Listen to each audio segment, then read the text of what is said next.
আসসালামু আলাইকুম গাইস, আপনারা সবাই কেমন আছেন? আশা করি সবাই ভালো আছেন, সুস্থ আছেন। দেখেন আজকে রেসিপি হচ্ছে কার্পু মাছ। আজকে আমি সবজি দিয়ে রান্না করব। টমেটো আর আলু কেটে নিয়েছি, আর এটা হচ্ছে মাছ নিয়ে নিয়েছি। এখানে সবজিগুলো নিয়ে নিয়েছি। আজকে আমি একটু বুনা বুনা টাইপের করব, দেখেন। আর এখানে আমি পরিমাণ মতো 250 মিলিগ্রাম তেল নিয়ে নিয়েছি। সো গাইস, এখন আমি তেল অ্যাড করে দিলাম। তেল গরম হয়ে গেছে। এখন 1 কাপ পরিমাণ পেঁয়াজ অ্যাড করে দিলাম। এখন ভালো করে নেড়ে দিতে হবে। 1 চামচ লবণ, আধা চামচ জিরার গুঁড়া, 1 চামচ মরিচের গুঁড়া, 1 চামচ হলুদের গুঁড়া। এখন সবগুলো একসাথে মিক্স করে নিতে হবে।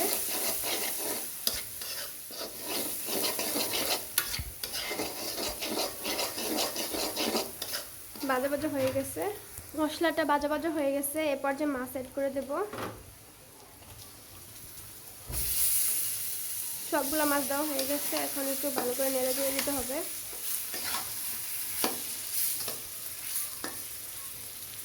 সামান্য একটু পানি অ্যাড করে দিতে হবে।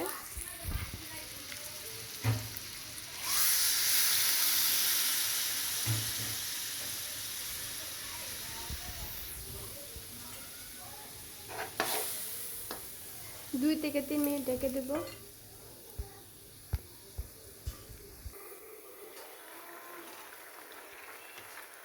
হাফ চামচ রসুন বাটা,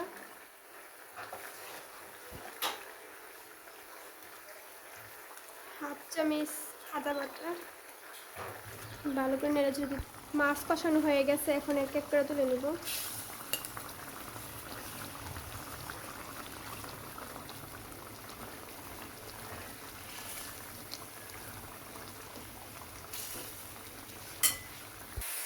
আলু আর টমেটো অ্যাড করে দেবো।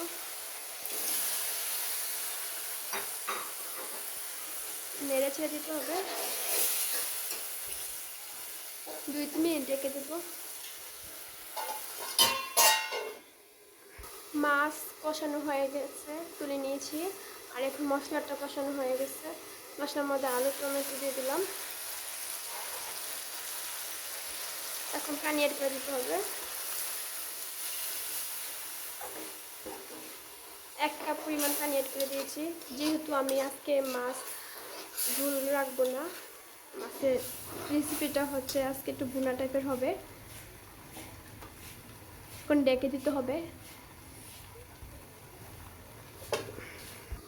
এ পর্যায়ে মাছ অ্যাড করে দিতে হবে। সবগুলো মাছ অ্যাড করে দিলাম। এখন একটু হালকা আলতোভাবে মাছগুলো ছড়িয়ে দিতে হবে। হয়ে গেছে। আর 2-3 মিনিটের মতো রান্না করে নেব।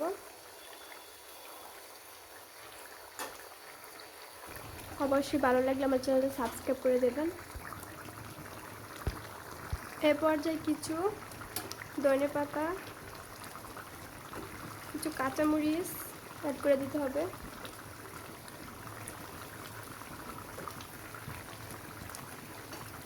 এখন পরিবেশন করব। মাশাআল্লাহ, আলহামদুলিল্লাহ, অনেক সুন্দর হয়েছে। তরকারিটা কালারটা অনেক সুন্দর হয়েছে, মাশাআল্লাহ। আপনারা অবশ্যই বাসায় ট্রাই করবেন। আমার ভিডিওটি ফলো করবেন, বেশি বেশি করে লাইক করবেন। সো গাইস, দেখেন মাশাআল্লাহ, ফাইনালি আমার আজকে মাছ বোনা রেসিপিটা হয়ে গিয়েছে। দেখেন আমি পরিবেশন করেছি। খেতে খুবই টেস্টি হয়েছে। আপনারা অবশ্যই বাসায় ট্রাই করবেন। আমার চ্যানেলটা ভালো লাগলে অবশ্যই সাবস্ক্রাইব করবেন, পাশে থেকে বেল আইকনে ক্লিক করবেন, কমেন্ট বক্সে জানাতে ভুলবেন না। আর আমার আজকের রেসিপিটার নাম হচ্ছে কার্পু মাছের বোনা। আলু আর টমেটো দিয়ে করেছি, কাঁচামরিচ সাথে ভাজা ভাজা। কি খেতে মজা। আল্লাহ হাফেজ, সবাই ভালো থাকবেন।